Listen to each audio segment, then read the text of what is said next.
Tahimik ang gabi sa Montalban. Tanging huni ng kuliklik at mahinang ihip ng hangin mula sa ilog ang maririnig. Sa isang maliit na bahay na yari sa kahoy at yero, nakaupo si Mang Nestor sa isang bangkong kahoy. Hawak ang larawan ng kanyang asawa na si Rosa. Namayapa ito noong ipinanganak si Jenny. At mula noon, ay siya na lamang ang nag-iisang nagsisilbing magulang.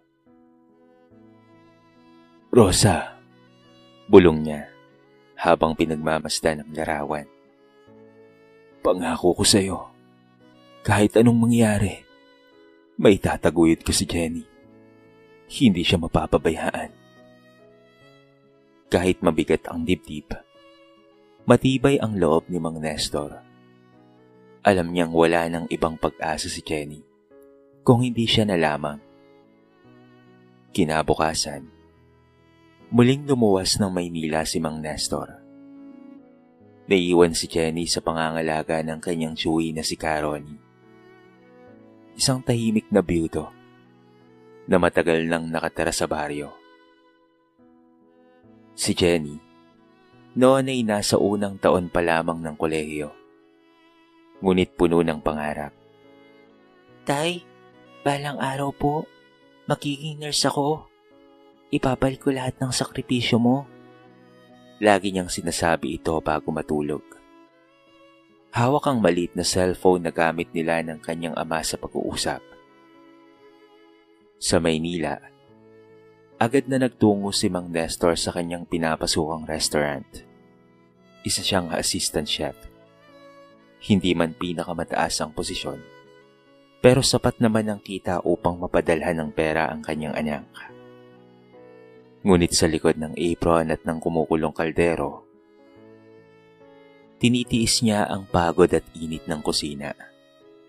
Para kay Jenny, lahat ay kaya niyang gawin. Pare, baka naman sobra ka na sa overtime ha? Sabi ng isa niyang kasamang kusinero. Magpahinga ka naman. Ngunit ngumiti lamang si Mang Nestor. Hindi pwede pare. May anak akong pinag-aaral. Malapit na siyang maging nurse at konting tiis na lamang. Samantala, sa Montalban, abala si Jenny sa kanyang mga libro. Laging nakayuko sa pagbabasa. Halos wala ng oras sa gala. Pinipilit niyang maging mahusay dahil alam niyang hindi madali ang pinagdaraanan ng ama. Sa isip niya, maganda ang trabaho nito sa Maynila. Malinis na uniforme, masarap na pagkain, at matatag na sahod. Isang gabi, habang nakaupo siya sa harap ng lampara, tinanong siya ni Caroni. Jenny, hindi ka ba nahihirapan? Malayo ang tatay mo, tapos puro aral ka lang. Ngumiti ito. Nahihirapan po ako, tito. Pero iniisip ko si tatay. Kung kaya niyang magsakripisyo para sa akin, kaya ko rin pong magsakripisyo para sa aming dalawa. Sa bawat araw na lumilipas, nagiging matatag si Jenny at lalong humihigpit ang determinasyon ni Mang Nestor. Ang mag-ama, bagaman magkalayo, ay parehong pinaghaharian ng iisang pangarap. At ito ay ang makapagtapos si Jenny at magkaroon ng magandang kinabukasan. Ngunit sa likod ng lahat ng iyon, hindi nila alam na darating pala ang panahon na susubukin ang kanilang tibay. Isang katotohanang magpapabago sa kanilang pananaw sa buhay at pagmamahalan bilang mag-ama. Sa probinsya, habang lumilipas ang mga taon, mas lalong nahuhubog ang pagkatao ni Jenny. Isang simpleng dalaga, payat, ngunit matikas ang tindig. Laging may ngiti sa labi at determinasyon sa kanyang mga mata. Nursing ang kanyang kinuha, isang kursong alam niyang mahirap, ngunit ito ang pinapangarap niya, hindi lamang para sa sarili, kung hindi higit sa lahat, ay para sa kanyang ama. Iha, sa totoo lang ay mahirap maging nurse. Paalala ng kanyang guro sa isang klase. Madalas walang tulog, maraming pasyente, at kailangan ng tibay ng katawan at loob. Ngumiti lang si Jenny at sumagot siya. Kung kaya ng iba, kaya ko rin po. Para po ito sa tatay ko at sa aking pangarap. Lagi niyang iniisip ang sakripisyo ni Mang Nestor. Tuwing may exam, hindi siya umaalis ng silid-aralan hanggat hindi niya kabisado ang mga aralin. Kapag may project, madalas ay nanghihiram siya ng gamit sa mga kaklase o nakikisuyo kay Tito Ronnie niya. Hindi siya mahilig sa mga lakad o kasiyahan. Sa isip niya, bawat minutong aksaya ay pag-aaksaya rin sa perang pinaghihirapan ng kanyang ama sa Maynila. Jenny, minsan sumama ka naman sa amin. Mag-relax tayo. Alok ng kaibigang si Lisa. Ngumiti si Jenny, ngunit marahan siyang tumanggi. Pasensya na Lisa, kailangan kong mag-aral Sayang ang oras. Bahalang araw makikita niyo rin kung bakit ako nagsusumikap. Sa gabi, bago matulog, lagi siyang nagte-text kay Mang Nestor. Tay, salamat po sa padala. Nabili ko na po yung libro. Pangako po, magiging top student po ako. Mahal na mahal ko po kayo. At agad namang sumasagot si Mang Nestor. Anak, walang anuman. Basta't mag-aral kang mabuti ha. Tandaan mo, konting tiis na lang at malapit na. Sa puso ni Jenny, nabuo ang isang plano. Hindi niya sasabihin kay Mang Nestor kung gaano siya kahusay sa klase. Balak niya itong sorpresahin sa araw ng kanyang pagtatapos. Sa kanyang isip, makikita niya ang ama na nakatayo sa gitna ng entablado. May ngiting puno ng pagmamalaki. Isang gabi, habang nakaupo siya sa ilalim ng ilaw ng buwan, kinakausap niya ang sarili. Tatay, hindi niyo lang alam kung gaano ko kayo kamahal. Hindi ko lang basta tatapusin ng nursing. Kung hindi tatapusin ko ito bilang summa cum laude, para po sa inyo ito. Ang kanyang tsuwi na si Romy, na laging nakamasid, ay napangiti sa kanyang pamangkin. Jenny, wika niya minsan, napakasipag mong bata. Alam kong matutuwa ang tatay mo sa lahat ng ginagawa mo. Tumango si Jenny. Tito, gusto ko pong ibalik ang lahat ng sakripisyo niya. Gusto ko rin pong makita siyang masaya. Para bang kahit isang sulyap ng ngiti niya sa graduation ko ay sapat na para sa akin. Habang mas lalong lumalalim ang gabi, patuloy ang pangarap sa kanyang puso. Ngunit lingid sa kanyang kaalaman, habang siya'y nagtataguyod ng kanyang pangarap. Sa Maynila na may nagsisimula ng mabuo ang unos na magpapabago sa takbo ng kanilang buhay. Ang unos na susubok sa tibay ng kanyang ama at sa matamis na pangarap ng anak. Mainit ang araw sa Maynila nang tawagin si Mang Nestor ng kanyang manager sa opisina. Baka sa mukha ng matanda ang pagod, ngunit dala ng pagmamahal sa anak, nakangiti pa rin siyang humarap. Nestor, mahinang wika ng manager.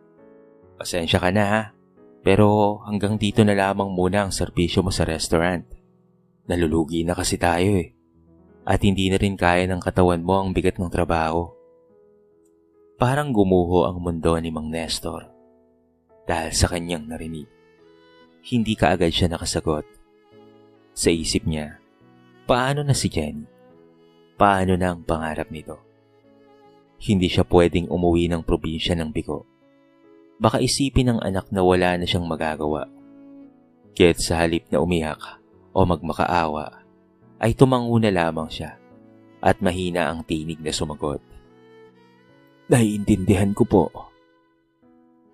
Kinabukasan, dala ng kaunting ipon, naglakad-lakad si Mang Nestor sa kahabaan ng Avenida, Divisoria at Quiapo, naghahanap ng mapapasukan. Ngunit saan man siya mag-apply, Isang sagot lamang ang naririnig. Pasensya na ho pero matanda na po kasi kayo eh. Lumipas pa ang ilang linggo at unti-unting naubos ang kanyang ipon. Hindi siya pwedeng tumigil sa pagpapadala ng pera kay Jenny. Sa isip niya, hindi dapat malaman ng kanyang anak na nawalan siya ng trabaho. Kaya't kahit anong mapagkakakitaan, ay talaga namang pinasok niya. Sa umaga, makikita siyang nagtatawag ng pasahero para sa jeep. Nakabilad sa araw. Sumisigaw ng, "Sakay na po kayo. Padivisoria po ito. Kaya po." Sa tabi ng kalsada, may dala-dala siyang maliit na basket na may lamang candy, sigarilyo, at malamig na tubig na tinda niya para lamang sa dagdag kita. Sa gabi naman, pumupunta siya ng palengke ng Divisoria.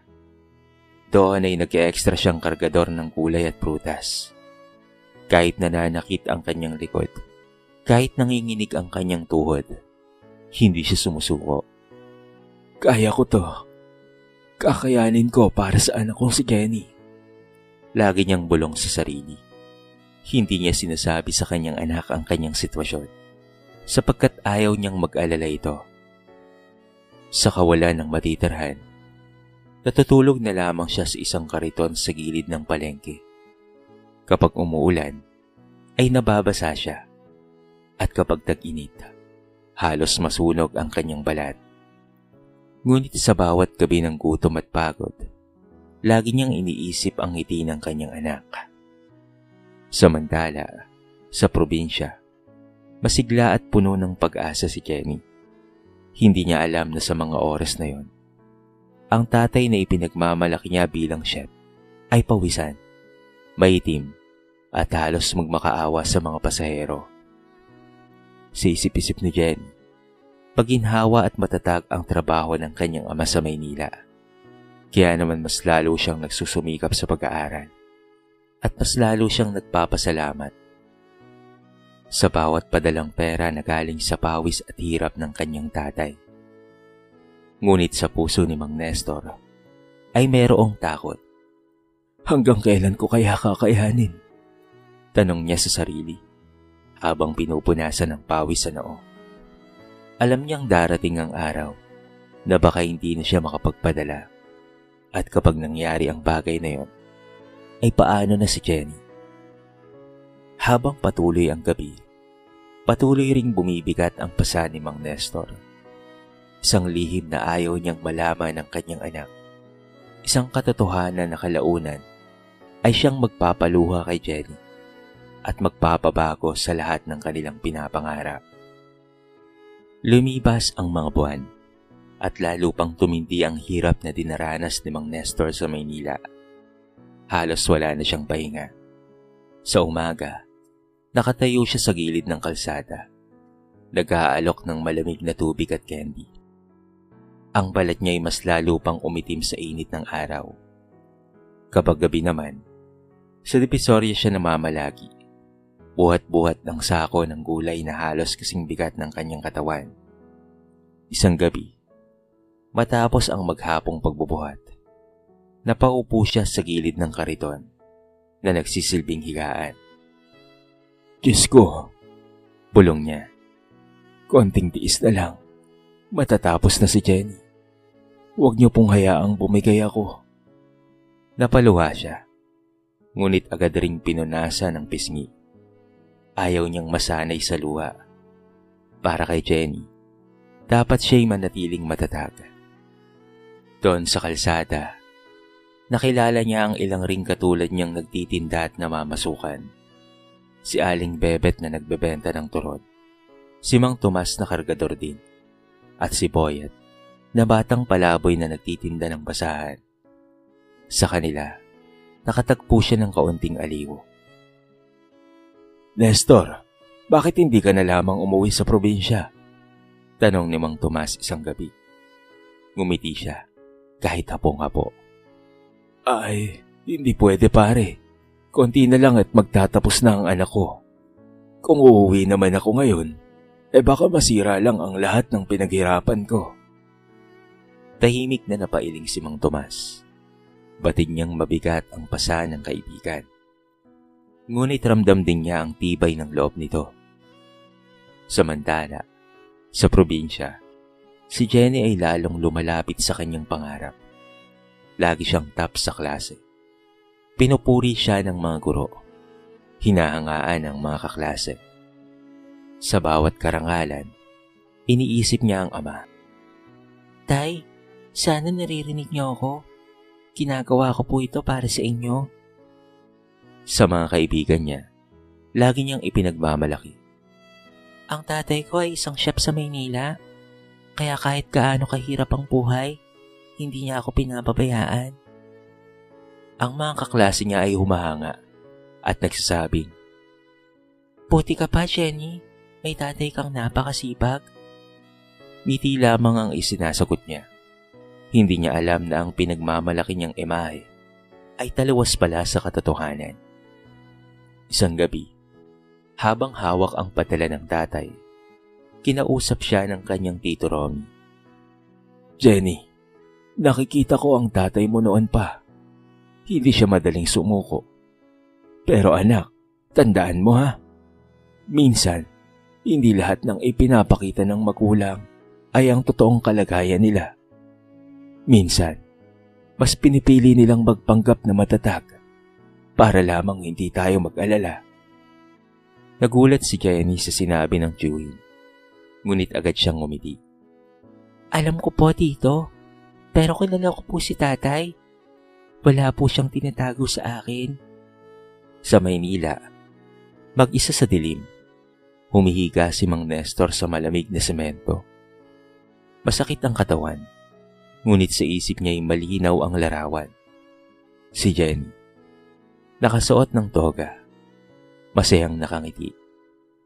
Kahit pa mamatay ako dito sa kalsada, basta't makita ko lang siyang nakapagtapos, ay sulit ng lahat para sa akin. Hindi alam ni Jenny, sa bawat perang hawak niya ay bunga ng pawis, gutom, at sugat ng kanyang ama. At hindi rin niya alam na papalapit na ang araw na maglalantad ng katotohanan at magbabago ng lahat ng kanyang iniisip. Dumating na nga ang huling taon ni Jenny sa kolehiyo. Sa bawat araw, mas lalo pa siyang nagsusumikap. Hindi lamang basta pagpasa ang nais niya. Gusto niyang maging pinakamagaling, hindi para sa sarili, kung hindi para sa kanyang amang si Mang Nestor. Jenny, ikaw na naman ang highest sa exam. Tuwang-tuwa ang kaibigang si Liza. Napangiti siya, sabay bulong. Para ito kay tatay. Habang abala sa thesis at review, halos hindi na siya natutulog. Ngunit sa bawat pagod, iniisip niya ang mukha ng ama. Datyak na matutuwa kapag nalaman ang kanyang magiging karangalan. Lumipas ang mga buwan, at dumating ang araw ng pag-anunsyo ng mga magtatapos. Nakatayo si Jenny sa harap ng dean.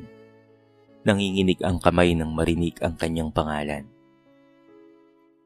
Top 1 summa cum laude, Jenny de la Cruz.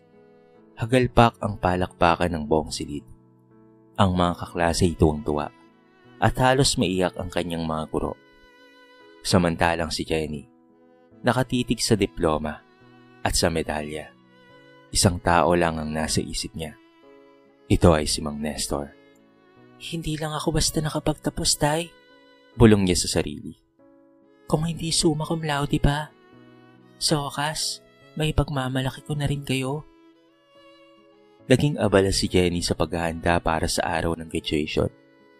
Pinaplano niya kung papaano siyang aakyat sa entablado at kung papaano niyang tatawagin ng ama para isabit dito ang medalya. Excited siyang makita ang reaksyon ng kanyang tatay. Siguradong maiiyak ito sa tuwa. Tito Ronnie, masayang wika niya. Si tatay ang magsasabit ng medalya ko. Sigurado po akong darating siya. Kahit anong mangyari, hindi niya palalampasin ito. Ngumiti si Caron. Ngunit sa likod ng kanyang ngiti ay may bahid na pag-aalala. Dumating ang araw ng graduation. Napuno ang auditorium ng mga estudyante at magulang. Makukulay ang toga. Magagarang bulaklak at masasayang ngiti ang makikita. Habang isa-isang tinatawag ang mga pangalan, hinahanap ni Jenny ang mukha ng ama sa karamihan. Jenny de la Cruz, summa cum laude. Sigaw ng announcer. Tumayo si Jenny, umakyat ng entablado. Habang iniabot ang diploma at medalya, mabilis niyang nilingon ang mga upuan ng mga magulang. Ngunit wala siyang nakita. Hindi dumating si Mang Nestor. Napahigpit ang kapit niya sa medalya. Ang mga kaklase niya ay masayang kasama ang kanilang mga magulang. Ngunit siya, mag-isa lamang sa entablado. Pinilit niyang umiti. Ngunit sa loob niya ay parang gumuho ang lahat. Pagkatapos ng seremonya, tumakbo siya papalabas ng auditorium. Tumawag siya ng tumawag sa cellphone ng ama, ngunit walang sumasagot. Doon siya napaiyak sa ilalim ng isang puno. Hawak-hawak ang kanyang medalya. Tay, bakit hindi kayo dumating? Hindi ba ito ang matagal na nating pinapangarap? Ngunit lingid sa kaalaman ni Jenny, sa mga oras na yon, ay nasa Maynila lang si Mang Nestor. Pawisan, gutom, at pagod na pagod, nakatayo sa gilid ng kalsada. Hawak ang panindang candy at sigarilyo. Tinitignan niya ang maliit na larawan ni Jenny na laging nasa kanyang bulsa. Sa isip niya, gusto niyang naroon siya, ngunit hindi siya pinayagan ng kanyang amo sa palengke. Kailangan niyang magtrabaho dahil bukas ay may kailangang pera na ipapadala. At sa gabing iyon, magkaiba ang kanilang naramdaman. Si Jenny, puno ng pait at tanong. Si Mang Nestor, puno ng pagsisisi at lihim na sakit. Hindi nakatiis si Jenny matapos ang graduation. Sa halip na magdiwang kasama ang kanyang mga kaklase, agad siyang nagdesisyon na lumuwas ng Maynila upang personal na hanapin ang kanyang ama. Dala-dala niya ang kanyang diploma at medalya. Habang siya, handa siyang ipakita ang kanyang pinaghirapan at ang sorpresang regalo para kay Mang Nestor. Hindi ko matatanggap na wala siya sa pinapangarap kong araw. Bulong niya habang nasa bus.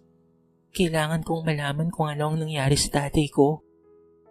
Pagdating sa Maynila, tinungo niya ang address na matagal nang sinabi ni Mang Nestor.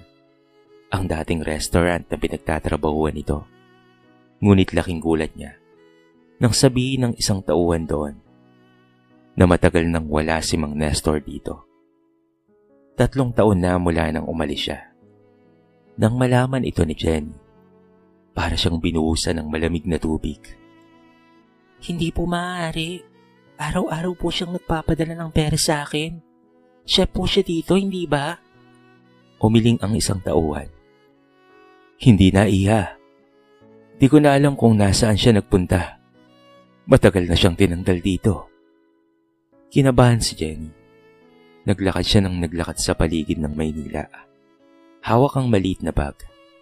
Hanggang sa makarating siya sa Divisoria. Doon, sa gitna ng ingay ng mga vendor at kargador, isang tanawin ang halos nagpabagsak sa kanya. May isang matandang lalaki. Maitim, sunog ang balat, pawisan, at may hawak na basket ng candy, sigarilyo, at mineral water.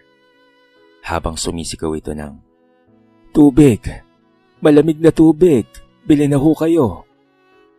Sakay na rin po kayo dito!" Biglang napahinto si Jenny. Tatay?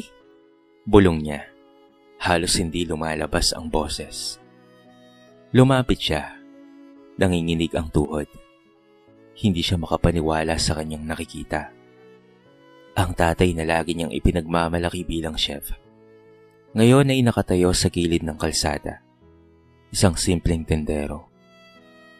Nang magtama ang kanilang mga mata, natigilan si Mang Nestor. Nabitawan niya ang basket. Kumalat sa semento ang paninda. "Jenny? Anak?" Halos pabulong niyang sampit. Nangingilid ang luha. Agad siyang yumakap sa ama at pagkatapos ay humagulgol. Tay, bakit hindi niyo po sinabi? Bakit kailangan niyong magdusa ng mag-isa? Pinagmamalaki ko kayo sa lahat. Chef daw kayo. Pero hindi niya na natapos pa ang salita dahil sa bigat ng damdamin. Bahigpit ang yakap ni Mang Nestor. Nanginginig ang katawan. "Anak, patawarin mo ako. Ayaw kong malaman mo. 3 taon na akong walang trabaho at wala na ako sa restaurant. Natakot akong mag-alala ka. Baka tumanggi ka sa pag-aaral. Anak, gusto ko lang siguraduhin ang pangarap mo." Lalong bumuhos ang luha ni Jenny. Tay, hindi ko po kailangan ng malaking pera o magarang trabaho. Kayo lang ang kailangan ko. Sana sinabi niyo sa akin. Sana nakasama ko kayo sa hirap. Sa gitna ng masikip na kalsada, maraming nakamasid sa kanila. Ngunit wala silang pakialam. Ang mag-amay muling nagtagpo. Luha, sakit, at pagmamahalan ang naging saksi ng lahat.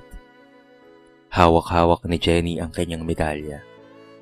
Pinatong niya ito sa leeg ng kanyang ama.